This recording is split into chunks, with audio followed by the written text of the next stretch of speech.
The Dutch colonizing land again, but this time they created it themselves. 5 years after digging up mud and sand from the bottom of the Netherlands' largest lake, these new islands can now be added to the country's map.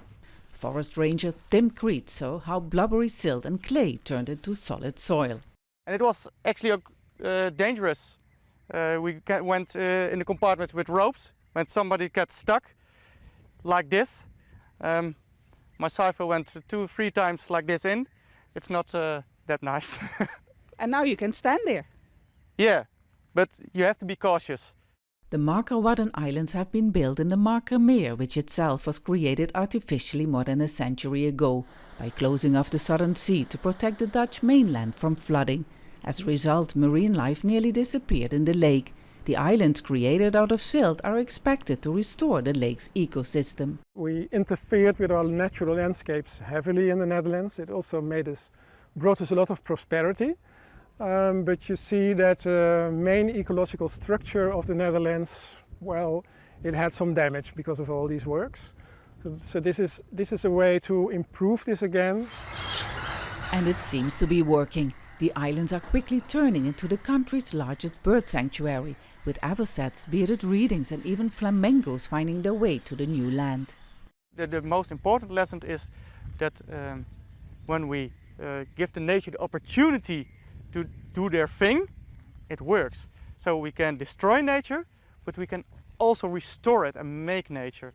How Dutch engineers managed to turn mud into solid land that can carry thousands of kilos has fascinated researchers worldwide and remains a mystery today. Dozens of researchers are working on the islands to find answers to the most important question: why can I now stand here and not sink into the mud? Fishermen who make a living of the lake have protested against the creation of the islands. They see their fishing grounds disappear quickly and refuse to believe the government's plan will revive marine life. If they would have created one island as a breeding place for birds, that would have been fine, but they go further and want more and more. They are throwing sand everywhere, even at the most important breeding places for fish.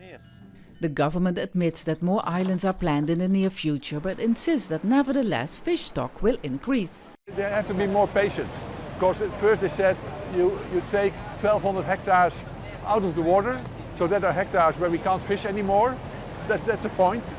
But we said, well, after the islands are completed, you will see that there will be more fish. After being criticized for spending 70 million euros on new land solely for birds, the government has decided to open one of the islands for tourists. In the future they expect more than 100,000 visitors every year, potentially jeopardizing the same paradise they tried to create in the first place. Vaessen, Jazeera, Marker Wadden.